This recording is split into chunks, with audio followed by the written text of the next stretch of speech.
ప్రార్థించుకుందాం. మహిమా స్వరూపుడా, మా ప్రియ పరలోకపు కన్న తండ్రి, మీరు మాకు ఇచ్చిన యొక్క పునరుత్థాన దినాన్ని బట్టి మీ స్తోత్రములు తండ్రి, స్తోత్రములు దేవా. సర్వోన్నతుడా, సర్వశక్తిమంతుడా, గడిచిన వారమంతా మీ కృపలో మీ కాపుదల్లో భద్రపరిచి మీరు మా ఆడలు చేసిన ప్రతి సహాయతను బట్టి మీకు స్తుతులు తండ్రి, మీకు స్తోత్రములు చెల్లించుకుంటున్నాం నాయన. ఇక్కడ కూడి ఉన్న మీ పిల్లలను సోషల్ మీడియా ద్వారా వీక్షిస్తున్న మా ప్రియులందరినీ మీ సన్నిధిలో జ్ఞాపకం చేస్తున్నాను తండ్రి. ప్రపంచం యావత్తు నా ప్రభావ మరి ఎంతో భయంకరమైన పరిస్థితుల్లో ఉండి కరోనా వలన ప్రభావ ఎందరో తమ సొంత వారిని కోల్పోయి బాధలో ఉన్నారు, అనారోగ్యాల పాలై బాధలో ఉన్నారు. చాలామంది ప్రభావ మరి అప్పుల పాలైపోయారు.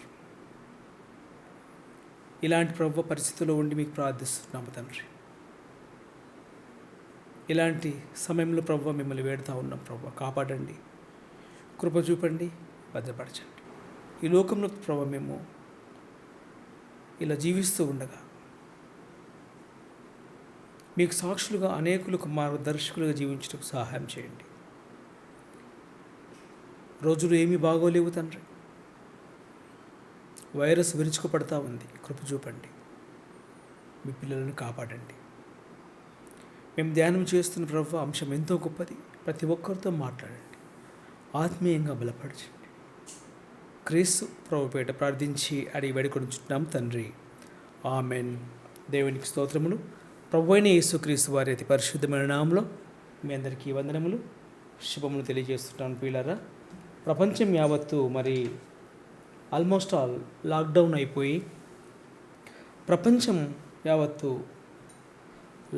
అయిపోయి డోర్స్ అన్నీ క్లోజ్ చేసుకొని భయంతో మనుషులు బ్రతుకుట మనము చూస్తుంటున్నాం. మనిషిని చూసి మనుషులు భయపడే రోజుల్లోకి వచ్చేసాం. ఈ మధ్య కాలంలో ఎక్కువగా మనకు వినబడుతున్న మాట భయపడవద్దు. చాలామంది చెప్తున్న మాట భయపడకండి, ధైర్యమే మీ ఆయుధం అని చెప్తున్నారు. ధైర్యమే మీ ఆయుధం, భయపడకండి. ప్రతి ఒక్కరూ ఇలాంటి మాటలతో ఒకరినొకరు ధైర్యపరుచుకుంటూ ఉన్నారు. ఎక్కువ మంది ఫోన్స్లో కానివ్వండి, టీవీలలో కానివ్వండి, మీ ధైర్యాన్ని మీరు కోల్పోవద్దు అంటున్నారు. కరోనా మరణ మృదంగం మోగిస్తుందనే మాటలు మనం వింటున్నాం. మరికొందరు అయితే టీవీలు చూడకండి అంటున్నారు. ఎందుకంటే ఎక్కడ చూసినా బెడ్స్ ఖాళీగా లేవంటున్నారు, ఆక్సిజన్ సిలిండర్స్ అయిపోయావంటున్నారు, మందులు దొరకటం లేదు అంటున్నారు. ఇలాంటి వార్తలు వింటుంటే మరి మనుషులో ఖచ్చితంగా భయం రాకమానదు. దేవుని ప్రియ బిడ్డలారా, ధైర్యమే మీ ఆయుధం, భయపడవద్దు అని ఈనాడు చాలామంది స్నేహితులు, బంధువులు ఇలాంటి మాటలు చెబుతూ ఉంటే పరిశుద్ధ గ్రంథం ద్వారా దేవుడు మన కోసం ఏమైనా మాటలు రాయించడా అని ఆలోచన చేయగలిగితే మత్తయి సువార్త 10వ అధ్యాయము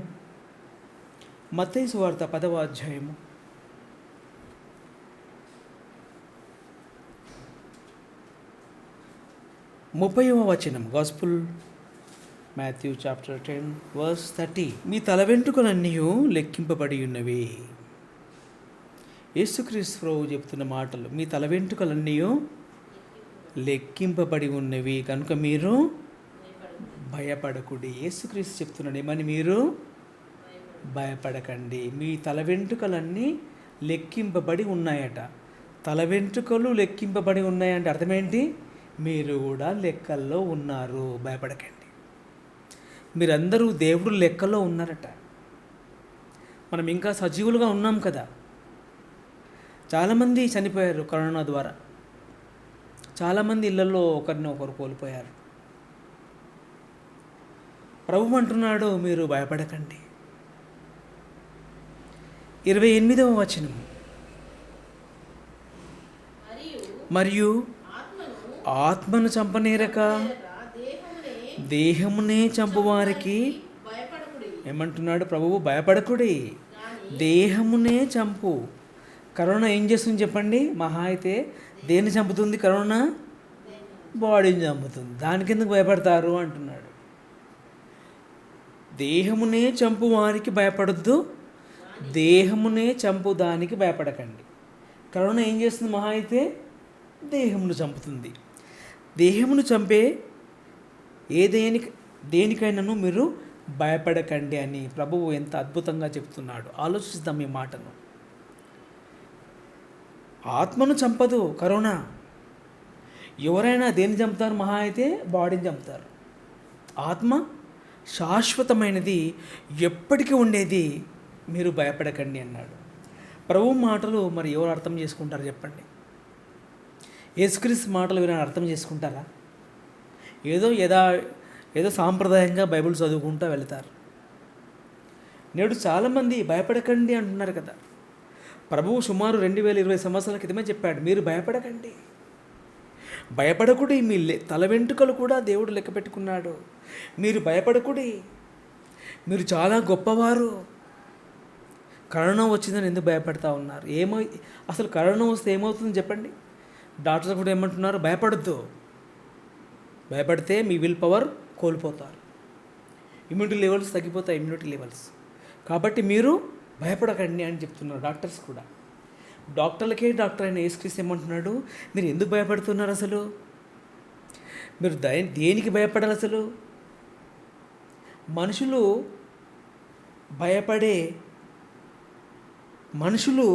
భయపడే ఈ సన్నివేశాన్ని పరిశుద్ధ గ్రంథము ఎంతో అద్భుతంగా ధైర్యపరుస్తుంది. భయపడే వారికి యేసుక్రీస్తే భయపడొద్దు అంటున్నాడు. ఒకసారి ఊహించుకుందాం. మీరు భయపడుతూ ఉంటే యేసుక్రీస్తు కనబడి భయపడకమ్మా అని చెప్తే మీకు ఎంత ధైర్యం వస్తుంది చెప్పండి? మీరు చాలా భయంతో ఉన్నారు, యేసుక్రీస్తు కనబడ్డాడు అనుకుందాం కాసేపు. మీరు భయపడొద్దు అన్నాడు. చెప్పండి, మీకు ఎంత ధైర్యం వస్తుంది? చెప్పాలి. మంచం మీద ఉన్న వ్యక్తి కూడా ఏం చేస్తాడు? ఎగిరి గంతేస్తాడు. ఎందుకు? యేసుక్రీస్తు ఏమన్నాడు? భయపడకమ్మా. మరి మాటలు ఎవరి మాటలు చెప్పండి? క్రీస్తు మాటలే కదా. మీరు భయపడకండి అంటున్నాడు. యాక్చువల్లీ ఈ భయానికి గల కారణం ఏంటో తెలుసుకోవాలి. యాక్చువల్లీ ఈ భయానికి గల కారణం ఏంటి? చాలామందికి భయం ఉంటుంది. నాకు భయం లేదు అన్నాడంటే అది అబద్ధం. ప్రతి ఒక్కరికి భయం ఉంటుంది. భయపడని వ్యక్తి అంటూ ఉండడు నాకు తెలిసి. పైకి ఏం చేస్తారు? గొప్పలు చెప్పుకుంటారు, నాకు అసలు భయమే ఉండదని, నాకు అసలు భయం ఉండదని చెప్పుకుంటారు గొప్పలు. కానీ ప్రతి వ్యక్తి భయపడతాడు. ఆలోచిద్దాం, ఈ భయానికి గల కారణం ఏంటి? భయానికి గల కారణం ఏంటంటే బంధం, రిలేషన్, ఒక ఫ్యామిలీ, ఒక ఎఫెక్షన్. ఇవన్నీ మనిషిని ఏం చేస్తాయి? పిరికివాణ్ణిగా తయారు చేస్తాయి. చనిపోయే వ్యక్తి దేనికోసం బాధపడతాడు? మా అమ్మాయి పెళ్ళి ఉంది, మా అబ్బాయి చదువు ఉంది, వారిని ఎవరు కాపాడుతారు అని బాధపడతాడు, అని భయపడతాడు. ప్రతి ఒక్క వ్యక్తి చావుకు భయపడడానికి గల కారణం ఏంటి? కుటుంబమే. నేను పోతే మా ఇంట్లో వంట ఎవరు చేసి పెడతారని ఒక స్త్రీ బాధపడుతుంది. మా ఇంట్లో ఎవరికి వంట రాదు, పిల్లలకు వంట రాదు, భర్తకు వంట రాదు, నేను పోతే ఎలా? పిల్లలు బాధపడుతూ ఉంటారు, అమ్మో నేను పోతే ఎలా? మా అమ్మ నాన్నకు నేను ఒక్కదాన్నే, లేదా నేను ఒక్కడనే, అమ్మో నేను చనిపోతే ఎలా? మా అమ్మ నాన్న అనాథలు అయిపోతారు. ఈ సన్నివేశం అంతా కూడా మనిషిని పిరికివాణిగా తయారు చేస్తుంది. ఒక వ్యక్తి భయపడడానికి గల కారణం ఏంటి? తన కుటుంబమే. 5 సంవత్సరాల అమ్మాయి తప్పిపోతుంది. ఆ ఇంట్లో పరిస్థితి ఎలా ఉంటుంది? ఇల్లంతా ఏడుపులో, మా అమ్మాయి తప్పిపోయింది. ఎన్ని సంవత్సరాలు అమ్మాయి? 5 సంవత్సరాలు. సో మీకు అమ్మాయి పుట్టి ఎన్ని సంవత్సరాలు అయింది? 5 సంవత్సరాలు మాత్రమే. 5 సంవత్సరాల అమ్మాయి తప్పిపోతేనే ఇంట్లో అన్ని ఏడుపులు. 10 సంవత్సరాల అబ్బాయి తప్పిపోయాడు. ఏడుస్తారా ఏడవరా? మా 10 సంవత్సరాల అబ్బాయి తప్పిపోయాడని. ఎంతకాలం పరిచయం నీకు మీ అబ్బాయికి? 10 సంవత్సరములు మాత్రమే. ఆ 10 సంవత్సరాల అబ్బాయి తప్పిపోతేనే ఎంతో ఏడుస్తారు కదా. 15 సంవత్సరాలు పెళ్ళైన తర్వాత భర్త చనిపోతాడు. 15 సంవత్సరాలు పెళ్ళైన తర్వాత భర్త చనిపోతే ఎంతగానో ఏడుస్తారు ఇంటిల్లాదులందరూ కూడా. అయ్యో నన్ను వదిలి వెళ్ళిపోయావా అని భార్య ఏడుస్తుంది. చనిపోయే వ్యక్తి కూడా బాధపడుతూనే చనిపోతాడు. నేను మిమ్మల్ని అందరినీ వదిలేసి చచ్చిపోతా ఉన్నాను అని. ఆ భయానికి గల కారణం ఏంటి? అర్థమైంది అనుకుంటా మీకు. భయానికి గల కారణం ఏంటి? Family relation. ఈ రిలేషన్ మనిషిని ఏం చేస్తుంది? డౌన్ చేస్తుంది. చాలామంది కొన్నిసార్లు కాంప్రమైజ్ అవుతారు. ఎందుకు? నా ఫ్యామిలీ కోసం అని. చాలామంది ఆఫీస్కి వెళ్తారు. ఆఫీసులో బాస్ ఇష్టానుసారంగా తిట్టేస్తాడు. ఇతనికి నోరు లేదా తిట్టడానికి? కారణం ఫ్యామిలీ గుర్తుకొస్తుంది. బాస్తో గొడవ పడితే శాలరీ రాదు. శాలరీ రాకపోతే మా అమ్మాయి చదువు, మా అబ్బాయి చదువు, రెంటు ఇవన్నీ ఎవరు కడతారు అని ఏం చేస్తాడు? కాసేపు ఫ్యామిలీని గుర్తు చేసుకొని సైలెంట్ అయిపోతాడు. చాలామంది కాంప్రమైజ్ అయిపోతారు. దేనికోసం? కుటుంబం కోసం, ఒక ఫ్యామిలీ కోసం. సో దీన్ని బట్టి మనకు ఏమర్థమవుతుందంటే ఇదంతా కూడా ఒక బంధానికి ఉన్న పవర్, ఒక బంధానికి ఉన్న అట్రాక్షన్, అఫెక్షన్ మనిషిని ఏం చేస్తుంది? భయాందోళనకు గురి చేస్తుంది. భయం, నేను పోతే నా కుటుంబం ఏమైపోతుందోనని. అవునా కాదా? నేను పోతే నా కుటుంబాన్ని ఎవరు పోషిస్తారని. అవునా కాదు? ఆలోచించండి. మనిషికి ఈ బంధమే లేకపోతే కొందరు ఒంటరిగా ఉంటారు. మీరు వారిని పరీక్షించండి. వారు ఎవరికి భయపడరు. సింగిల్గా ఉంటాడు, భయపడతాడా? ఏమంటాడు? నేను ఒంటరిగా ఉన్నాను, నన్ను మీరు ఎవరేం చేయలేరు, ఉంటే ఉంటా, పోతే పోతా అంటాడు కదా. అదే ఒక ఫ్యామిలీని పోషించే డాడీ ఏమంటాడు? ఎవరైనా కొడితే కూడా తల దించుకొని వచ్చేస్తాడు. ఎందుకు? నా కుటుంబం ముఖ్యం. అంతే కదా. అదే సింగిల్గా ఉన్న వ్యక్తి ఏం చేస్తాడు? నేను సింగిల్ని అంటాడు. ఉంటే పోతే పోతా, వస్తావా అంటాడు. అవునా కదా. దీన్ని బట్టి మనకు ఏమర్థమైంది? మనిషి భయపడడానికి గల కారణం ఏంటి? రిలేషన్, బంధం. సో ఎంతకాలం ఉంటుంది బంధం? పెళ్ళి 20 సంవత్సరాలకైతే 10 సంవత్సరాల లోపు పిల్లలు పుడితే 30 సంవత్సరాల బంధం. 30 సంవత్సరాల బంధంలో ఏ ఒక్కరో మైనస్ అయిపోతే వారిని ఓదార్చడం ఎవరి వలన కాదు కదా. ఎవరి వలన కాదు. మనిషి భయపడడానికి గల కారణం ఏంటి? రిలేషన్, బంధం. ఎంతకాలం ఈ బంధము? 20-30 సంవత్సరాల బంధమే. నాకు 25లో పెళ్ళి అయితే 30 సంవత్సరాల లోపు ఇద్దరు పిల్లలు పుడతారు.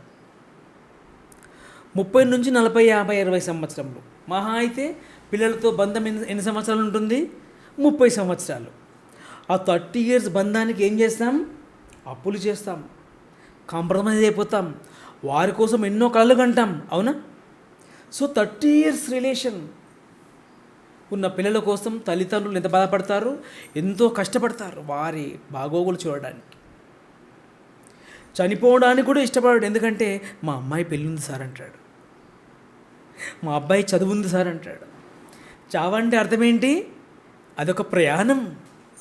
చావంటే అదొక జర్నీ, వెళ్ళిపోవుట. దాన్నే చావంటాం. అంటే కనపడకుండా వెళ్ళిపోవుట. మనిషి ఈ లోకంలోనికి వచ్చి ఒక బంధాన్ని ఏర్పరచుకొని ఆ చక్రంలోనే ఉండిపోయాడు. అది ఒక కుటుంబ చక్రం లేదా ఒక సంసార చక్రం. మనిషి దాంట్లో ఇరుక్కుపోయాడు. ఇరుక్కుపోయి బాహ్య ప్రపంచాన్ని అంతగా ఆలోచించే స్థితిలో ఈనాడు మానవుడు లేడు. దేవుడికి కూడా టైం ఇవ్వడు, కానీ కుటుంబానికైతే చాలా టైం ఇస్తాడు. షాపింగ్కి వెళ్తే డే అంతా షాపింగ్ చేస్తారు, కానీ ఒక డే అంతా దేవుడికి ఇస్తారా చెప్పండి? మనము తన ఎదుట పరిశుద్ధులమును నిర్దోషులమునై ఉండవలనని ఈ జగత్తు పునాది వేయబడక మునిపే ప్రేమ చేత ఆయన క్రీస్తులో మనలను ఏర్పరచుకొనెను. ఈ విశ్వం పుట్టకముందు ఈ భూమి పుట్టి 450 కోట్ల సంవత్సరాలు మాత్రమే అవుతుంది. విశ్వంలో భూమి పుట్టి 450 కోట్ల సంవత్సరాలు అవుతుంది. ఇక విశ్వం పుట్టి మనకు అక్కర్లేదు. సో 450 కోట్ల సంవత్సరాలు దేవునికి నీకున్న పరిచయం. మరి విశ్వం ఎప్పుడు పుట్టిందట? 13.8 బిలియన్ ఇయర్స్ అంటున్నారు శాస్త్రవేత్తలు. 13.8 బిలియన్ ఇయర్స్ అంటున్నారు విశ్వం పుట్టి. దాంట్లో భూమి పుట్టి 450 కోట్ల సంవత్సరాలు. సో దేవునికి మనకున్న పరిచయం లేదా దేవునికి మనకున్న బంధం ఎంత సుదీర్ఘమైనదో ఆలోచించాలి. ఎంత సుదీర్ఘమైనది. ఒక చిన్న కుటుంబం 10, 20, 30 సంవత్సరాల పరిచయానికే మనం ఏం చేస్తాం? ఆ కుటుంబం కోసం ఎన్నో త్యాగాలు చేస్తాం. ఆ కుటుంబాన్ని వదిలి వెళ్ళిపోతామేమోనని భయం మనల్ని ఆవహించింది నాడు. చావు అంటే ఏంటి? వెళ్ళిపోవట. చావనగా మనం కుటుంబాన్ని వదిలి వెళ్ళిపోవడం. సో మనిషికి కుటుంబాన్ని వదిలి వెళ్ళిపోవడం అంటే అది ఇష్టం ఉండదు. ఎవరికైనా, పిల్లలకైనా, పెద్దలకైనా, తల్లిదండ్రులకైనా, అమ్మా నాన్నలకైనా, ఇవంతా కూడా ఈ బంధానికి ఉన్న అఫెక్షన్ అంత గొప్పది. కుటుంబానికి ఉన్న చిన్ని కాలమే మనల్ని కట్టి పడేస్తే దేవుడికి మనకున్న బంధం సుదీర్ఘమైనది. విశ్వం పుట్టకముందు నీకు దేవుడితో బంధం ఉంది. అయితే ఈ లోకానికి వచ్చి ఎక్కడ ఇరుక్కుపోయావు? కుటుంబంలో ఇరుక్కుపోయావేమో.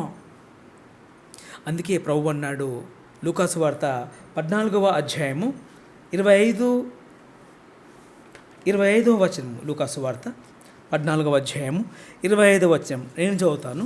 బహుజన సమూహములు ఆయనతో కూడా వెలుచుండగా యేసుక్రీస్తు ఒకసారి వారి వైపు చూశాడు. చూసి ఇట్లా అంటా ఉన్నాడు. 26వ వచనం. ఎవడైనను నా యొద్దకు వచ్చి తన తండ్రిని, తల్లిని, భార్యను, పిల్లలను, అన్నదమ్ములను, అక్కజనులను, అక్క చెల్లెళ్ళను, తన ప్రాణమును సహా ద్వేషింపకుంటే వాడు నా శిష్యుడు కానేరడు. ఈ మాట కొంచెం కఠినంగా అనిపిస్తుంది కాదు? అందరినీ పక్కన పెట్టే అన్నట్లుగా ఉంది కాదు? ఎస్. నీకోసం ప్రాణం ఎవరు పెట్టారు చెప్పండి? మీ అన్నయ్య పెట్టాడా? మీ చెల్లెమ్మ పెట్టిందా? యేసుక్రీస్తే కదా పెట్టాడు. మన పాపాలన్నీ కడిగింది ఎవరు చెప్పండి? యేసుక్రీస్తే కదా. అందుకే మొదటి స్థానం ఎవరికి ఇవ్వాలి? యేసుక్రీస్తుకి ఇవ్వాలి. ఆ తర్వాతనే అందరూ. కానీ ప్రపంచం ఈనాడు యేసుక్రీస్తును పక్కన పెట్టి ఎవరికి ముందు ప్రాధాన్యత ఇస్తారు? కుటుంబము. అందుకే అంటున్నాడు, ఒక్కసారి అందరి వైపు తిరిగి చూశాడు. అందరి వైపు తిరిగి ఇలా చూశాడు. తిరిగి అంటున్నాడు, ఎవడైనను నా యొద్దకు వచ్చి తన తండ్రిని, తల్లిని, భార్యను, ఎంటైర్ ఫ్యామిలీని పక్కకు పెట్టాలి. ఫస్ట్ ప్రిఫరెన్స్ నాకివ్వు. నా తర్వాత అందరూ. పేతురును ఒక మంచి ప్రశ్న వేశాడు యేసుక్రీస్తు. యోహాను సువార్త 21వ అధ్యాయము 15వ వచనం. యోహాను సువార్త 21వ అధ్యాయము 15వ వచనము. భోజనం చేసిన తర్వాత అందరూ అలా కూర్చున్నారు. యేసుక్రీస్తు పేతురును చూస్తూ అంటున్నాడు, పేతురు ఏంటి ప్రభువా అని బదులిచ్చాడు పేతురు గారు. 15వ వచనం. వీరికంటే నీవు నన్ను ఎక్కువగా ప్రేమించుచున్నావా అని అడగగా అతడు, అవును ప్రభువా, నేను నిన్ను ప్రేమించుచున్నానని నీవే ఎరుగుదువని ఆయనతో చెప్పాను. యేసుక్రీస్తు ఏమంటున్నాడు? పేతురును, వీరికంటే నీవు నన్ను ఎక్కువగా ప్రేమించుచున్నావా? యేసుక్రీస్తు ఇప్పుడు ఏం కోరుకుంటున్నాడు? నీ నుంచి ఎక్కువ ప్రేమ కావాలట యేసుక్రీస్తుకు. మరి యేసుక్రీస్తుకి నాడు ఎక్కువ ప్రేమను మనం అందిస్తున్నామా చెప్పండి? అసలు యేసుక్రీస్తుకు టైం ఇస్తున్నామా? సర్వోన్నతులైన దేవుడికి టైం ఇస్తున్నావా? యేసుప్రభు ఏమంటున్నాడు? మీరు చావుకు భయపడకండి, కానీ ఒక విషయానికి భయపడండి. దేనికి? ఆత్మను నరకంలో దేవుడు వేస్తాడని మిక్కిలి భయపడండి. దేనికి భయపడొద్దట? ఏ రోగానికి భయపడకండి. ఏం చేస్తుంది రోగం? మహా అయితే నిన్ను చంపేస్తుందేమో, నీకు చావు లాభమే కదా. బైబిల్ మాటలు అద్భుతంగా ఉంటాయి. ఈ ప్రపంచానికి బైబిల్ అర్థమైతే ఎవ్వరు కూడా ఎలాంటి రోగానికి భయపడరు. రోగం మహా అయితే ఏం చేస్తుంది? చంపుతుంది, అంతే కదా. చచ్చిపోతే హ్యాపీ, దేవుడితో ఉంటావు, ఎప్పటికీ ఉంటావు, యుగ యుగములు ఉంటావు దేవునితో. ఈ లోకంలో ఏం సుఖం ఉంది చెప్పండి? వీరికంటే నీవు నన్ను ఎక్కువగా ప్రేమించుచున్నావా? ఎవరు ప్రేమిస్తారు చెప్పండి? దేవుణ్ణి ఎవరు ప్రేమిస్తారు? రోమాపత్రిక 10వ అధ్యాయము, రోమన్స్ చాప్టర్ 10 verse 21. నన్ను వెదకని వారికి నేను దొరికి తిని. దేవుడు బాధపడిపోతా ఉన్నాడు. నన్ను వెదకని వారికి నేను దొరికానా? నన్ను విచారింపని వారికి ప్రత్యక్షమైతినా అని చెప్పుచున్నాడు. ఇశ్రాయేలు విషయమైతే అవిధేయులు, ఎదురాడు ప్రజలకు నేను దినమంతా నా చేతులు చాచితిని అంటున్నాడు. దేవుడు బాధపడిపోతూ ఉన్నాడు. మనల్ని చూసి బాధపడిపోతూ ఉన్నాడేమో. ఎక్కువగా దేవుణ్ణి ప్రేమించకపోతే దేవుడు బాధపడిపోతూ ఉన్నాడు. నీకు దేవుడికున్న బంధం ఎంత గొప్పది, సుదీర్ఘమైనది. 13.8 బిలియన్ ఇయర్స్ విశ్వం పుట్టి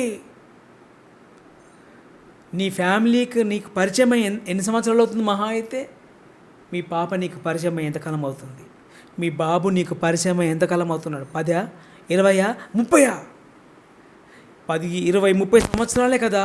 కానీ దేవుడికి నీకున్న పరిచయం విశ్వం పుట్టకముందు. ఆ దేవుడు నీ కోసం బాధపడిపోతూ ఉన్నాడు. ఎందుకు? నీవు దేవుణ్ణి ప్రేమించటలేదని. అవిధేయులైన వారికి దొరికి తిని, నన్ను విచారింపని వారికి ప్రత్యక్షమై తిని అని చెప్పుచున్నాడు. అవిధేయులై ఎదురాడు ప్రజలకు నేను దినమంతా నా చేతులు చాచి తిని. దేవుడు చేతులు చాచి ఎదురు చూస్తూ ఉన్నాడు. ఏమని?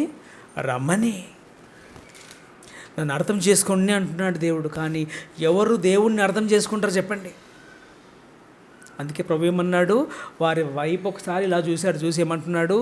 మీరందరూ నాకు శిష్యులు కారు అన్నాడు. ఎందుకు? మీరు ఎవరిని ప్రేమిస్తున్నారు? నన్ను తప్ప అందరిని ప్రేమిస్తున్నారు. మీరు నాకు శిష్యులు కారు అనేసాడు. మనం ప్రశ్నించుకుందాం, మనం యేసుక్రీస్తుకు శిష్యులమా కాదా? దేవుడు మన గురించి బాధపడుతున్నాడా? అవిధేయుడవు అంటున్నాడా నన్ను దేవుడు అని మనలను ప్రశ్నించుకోవాలి. ఏమంటున్నాడు? నన్ను వెదకని వారికి దొరికి తిని. నీవు దేవుణ్ణి వెతుకుటలేదా? ప్రశ్నించుకో దేవుని ప్రియబిడ్డ. నన్ను విచారింపని వారికి ప్రత్యక్షమై తిని దేవుడు అంటున్నాడు. ఈ మాట మన గురించి అంటున్నాడు దేవుడు. ఒకవేళ ఆలోచించుకో దేవుని ప్రియబిడ్డ. అవిధేయులై ఎదురాడు ప్రజలకు నేను దినమంతా నా చేతులు చాచి తిని. ఎందుకు చేతులు చాచుతున్నాడు? వస్తారని ఆశ. మనిషి వెళ్ళడానికి మాత్రం ఇష్టపడడం లేదు. కారణం ఏంటి? దేవుడికి మనిషికి ఉన్న బంధం తెలియక ప్రపంచాన్ని దయ్యం పట్టేశాడు. ఈ ప్రపంచాన్ని దయ్యం పట్టి దేవుడి గురించి ఆలోచింపనీయకుండా అడ్డుపడుతున్నాడు. జాగ్రత్త. యెషయా గ్రంథం 14వ అధ్యాయం, ఐజయా 14:15 వచనం దయ్యముతో మాట్లాడుతూ ఉన్నాడు. నీవు పాతాళమునకు, ఓ దయ్యమా, నరకములో ఒక మూలకు త్రోయబడితివే. నిన్ను చూచువారు నిన్ను నిదానించి చూచుచు ఇట్లు తలపోయిదురు. భూమిని కంపింపజేసి రాజ్యములను వణికించినవాడు వీడేనా? లోకముని అడవిగా చేసి దాని పట్టణములను పాడు చేసినవాడు ఇతడేనా? తాను చెరపట్టిన వారిని తమ నివాస స్థలమునకు పోనీయని వాడు ఇతడేనా? వాడు పట్టాడో ఇక నిన్ను వదలడు. ఇంత బాగా చెప్తున్నాడు దేవుడు బైబిల్ ద్వారా. వాడు పట్టాడో వాడు ఎక్కడి వెళ్ళనివ్వడు? పరలోకం వెళ్ళనివ్వడట. నరకంలో పడి వాడిని ఇలా చూస్తారండి అందరూ. వీడేనా నన్ను ఇక్కడికి తీసుకొని వచ్చాడు? లోకమును అడవిగా చేసి దాని పట్టణమును పాడు చేసిన వాడు వీడా అని పాతాళంలో బాధపడతారట. తాను చెరపట్టిన వారిని తమ నివాస స్థలమునకు పోనీయని వాడు ఇతడేనా? మరి ఎంత పని చేశావురా అని అంటారట. ఎక్కడ? పాతాళములోనికి వెళ్ళి వాడితో పాటు. భూమిని కంపింపజేసి రాజ్యములను వణికించిన వాడు వీడేనా? ఇంత మాయ చేసావేంట్రా? ఒక కుటుంబాన్ని, ఒక ఫ్రెండ్ను, ఒక బంధాన్ని మాకు పరిచయం చేసి మమ్మల్ని ఇరుకుని పెట్టేసావు కదరా అని నరకంలో పడి బాధపడుతూ ఏడుస్తూ ఉంటే ఎవరు కాపాడుతారో చెప్పండి? ఈ సమయం దేవుని ప్రియ బిడ్డలారా మళ్ళీ రాదు. వాడు లోకంలో ఉన్నాడు, మనుషులను పడుతున్నాడు, భయం భయం భయం అంటున్నాడు. ప్రభువు ఏమంటున్నాడు? భయపడకండి, మీరు భయపడకండి, మీ తల వెంట్రుకలన్నీ దేవుడు లెక్కించుకున్నాడు, మీరందరూ లెక్కల్లో ఉన్నారు, మీరు పిచ్చుకల కంటే శ్రేష్ఠులు, భయపడకుడి అని యేసుక్రీస్తు మాటను మీరు నమ్ముతారా? భయపడండి భయపడండి భయం భయంతో చంపుతున్న దయ్యం అపవాది మాటలు వింటారు చెప్పండి? ప్రపంచం ఈనాడు ఎవరి మాట వింటుంది? ఎన్ని మాటలు చెప్పినా మనుషులకు భయం అలాగే ఉండిపోయింది కదా. యేసుక్రీస్తు స్వయాన్ని చెప్తున్నాడు ఏమని? భయపడకుడి భయపడకుడి, ధైర్యంగా ఉండండి, ఎవ్వరు మిమ్మల్ని ఏం చేయరు. దేహమును చంపే వారికి ఎందుకు భయపడతా ఉన్నావు అంటున్నాడు. సూటిగా ప్రశ్నిస్తున్నాడు. దేహమును చంపు వారికి ఎందుకు భయపడతావయ్యా? భయపడకు. ఆత్మను నరకంలో పడవేస్తున్నాడు దేవుడు, జాగ్రత్త అన్నాడు. ఇప్పుడు మనం ఎవరికి భయపడాలి చెప్పండి? కరోనాకా? దేవుడికా? దేవుడికి భయపడాలి. ఎవరి బంధం గొప్పది చెప్పండి? ఈ లోకంలో ఉన్న వారి బంధం అందరి బంధం కంటే ఎంతమంది ఉన్నారు మనకి ఈ లోకంలో? స్నేహితులు, బంధువులు, మిత్రులు, ఫ్యామిలీ, వీరందరికంటే ఎవరి బంధం గొప్పది? దేవుడి బంధం గొప్పది. సో దేవుడి కోసం మనం ఇప్పుడు ఏం చేయాలి? పరితపించాలి. చాలామంది సాయంకాలం డ్యూటీ అయిపోయిన తర్వాత స్పీడ్గా వెళుతుంటారు. ఎందుకో? ఇంటికి వెళదామని ఆశ. అప్పుడే అవుతుంది యాక్సిడెంట్. రెడ్ సిగ్నల్ పడుతుంది, గ్రీన్ సిగ్నల్ రాకముందే చూస్తూ ఉంటారు అని. ఎందుకంత ఆతృత? ఇంటికి వెళ్ళాలి. ఇంట్లో ఎవరు ఉంటారు? అమ్మ, నాన్న, కుటుంబం, ఆకర్షణ. చర్చికి వెళదామనే స్పీడ్ ఉంటుందా? దేవుడా చూద్దాం బ్రదర్, టైం ఉంది. చర్చి అంటే చాలా నిర్లక్ష్యం. కుటుంబం అంటే ఆశ. సాయంత్రం పరుగున వస్తుంటారు. దేనికి? బంధం, తీపి, మమకారం, ఆకర్షణ. తప్పులేదు, కుటుంబాన్ని ప్రేమించు, తప్పులేదు, దేవుని ప్రియ బిడ్డ. కానీ వీరికంటే ఎక్కువగా ఎవరిని ప్రేమించాలి? నీ దేవుణ్ణి ప్రేమించు. దేవుని మాట వింటే దేవుని లోకానికి వెళతావు. ఈ లోకాన్ని దయ్యం పట్టివేశాడు. వాడి మాట వింటే ఎక్కడికి వెళతావు? వాడు ఉండే లోకానికి వెళ్ళి ఏం చేస్తావు? ఒరే ఎంత పని చేసావురా అంటావు వాడితో. వాడు నవ్వుతూ ఉంటాడు. కానీ దేవుడు నీకోసం పరలోకం సిద్ధంగా రెడీగా చేసుకొని దేవుడు ఎదురు చూస్తూ ఉన్నాడు.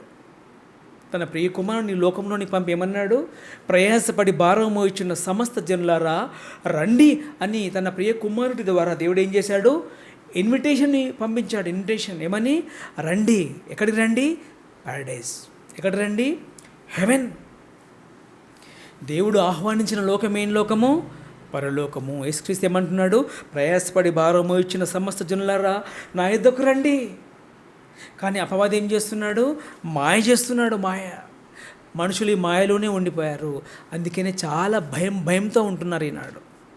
కనుక దేవుని ప్రియ బిడ్డలారా, ఈ మాటలు వీక్షిస్తున్న మా ప్రియ సోదరిమణులారా, ఈ మాటలు ప్రపంచానికి చేరవేయండి. యేసుక్రీస్తు ఏమంటున్నాడు? భయపడకుడి. ఎవరి మాట విందాం చెప్పండి? యేసుక్రీస్తు మాటనే వినాలి మనము. భయపడకుడి. భయపడద్దు. రియల్ క్రిస్టియన్ భయపడడానికి వీలు లేదు. చనిపోతే ఏం ప్రాబ్లం? దేవుడి దగ్గరికి వెళ్ళిపోతావు. చనిపోతే ఎక్కడికి వెళ్తావు? అబ్రహాము రొమ్మును ఆనుకున్నట్టుకు వెళుతామనే ఆశ మనకు ఉండాలి. దేవుని మాట వింటే దేవుని లోకానికి వెళతాం. అపవాది వాట వింటే వాడుండే లోకానికి వెళ్తాం. కనుక దేవుడు మనల్ని ఎంతో ప్రేమించి తన ప్రియకుమారుని లోకానికి పంపి ఆహ్వానాన్ని అందించాడు. నరులారా రండి, నేను మీకు నెమ్మదినిస్తాను. ప్రయాసపడుతున్నారు కదా, భారం మోసుకొనుచున్న సమస్త జనులారా, నా యొద్దకు రండి, నేను మీకు విశ్రాంతినిస్తాను. మీరు మాత్రం భయపడకుడి. ఇది యేసుక్రీస్తు మాట. ప్రార్థించుకుందాం. సర్వోన్నతుడా, మా ప్రియ పరలోకపు కన్న తండ్రి, మీకు స్తోత్రములు తండ్రి, మీకు స్తోత్రములు ఆయన. ఈ యొక్క కరోనా కష్టకాలంలో ప్రభువా, మనుషులంతా తండ్రి ఎంతో భయాందోళనలతో ప్రభువా భయపడుతూ, మనుషులంతా ప్రభువా ఎంతో దయనీయ స్థితిలో జీవిస్తూ ఉండగా ఎంతో ధైర్యపరిచే మీ మాటలు మాకు ఇచ్చినందుకు మీకు స్తోత్రం ప్రభువా. మరి తండ్రి, ఈ లోకం పుట్టక మునుపు తండ్రి మీకు మాతో ఎంతో గొప్ప బంధం ఉంది నాయన. ఆ బంధాన్ని తండ్రి మేము ఒకవేళ మర్చిపోతే క్షమించండి తండ్రి. మేము వస్తారని ఎంతో ఆశతో చేతులు చాచి తండ్రి ఎదురు చూస్తూ ఉన్నారు. అవును దేవా, గొప్ప తండ్రి, మీ ప్రేమకు మీరు చేసిన తండ్రి మీ ప్రియ కుమారుని బలియాగాన్ని ప్రభువా మేము జ్ఞాపకం చేసుకుంటున్నాం. మీ ప్రియ కుమారుని ఈ లోకంలోనికి పంపి అతని ద్వారా తండ్రి ఎంతో అద్భుతమైన మీ మాటలు మాకు అందజేశారు. అందుని బట్టి మీకు స్తోత్రములు తండ్రి, మీకు స్తోత్రములు ఆయన. మీరు ఇచ్చిన యొక్క విలువైన సమయాన్ని బట్టి మీకు స్తోత్రములు. మీ మాటలు మీ పిల్లలు విన్నారు. ఇంకా లోతుగా ఆలోచించి ఆత్మీయంగా బలపడటకు సహాయం చేయండి. కృప చూపండి తండ్రి, కాపాడండి. ఈ లోకంలో ఉన్న మేము తండ్రి భయపడకుండా, ప్రాణం తీసే దేనికైనా మేము భయపడకూడదని ఎంతో ధైర్యపరిచినందుకు మీకు స్తోత్రం ప్రభువా. ఈ ఆత్మ నరకానికి జారిపోకుండా మేము ఈ లోకంలో జీవించాలి తండ్రి భయపడుతూ. ఎంతో గొప్ప పాఠం తండ్రి వినిపించినందుకు మీ స్తోత్రము నాయన. ఇతబడిన మీ మాటలు గొప్పగా ఫలింపచేయండి. కృప చూపండి. ఇక్కడ కూడిన మీ పిల్లలను సోషల్ మీడియా ద్వారా వీక్షిస్తున్న మా ప్రియులందరినీ మీ కృపలో కాపుదల భద్రపరచండి అని మిక్కిలి వినయించి మిమ్మల్ని ప్రార్థిస్తూ అడిగి వేడుతూ క్రీస్తు ప్రభు పేట ప్రార్థించి అడిగి వేడుకొనుచున్నాము తండ్రి. మనందరికి తండ్రి అయిన దేవుని ప్రేమయు ప్రభువైన యేసుక్రీస్తు కృప పరిశుద్ధాత్మ సహవాసం ఇప్పుడును ఎల్లప్పుడూ సదాకాలం తోడేండి నడిపించును గాక. ఆమెన్.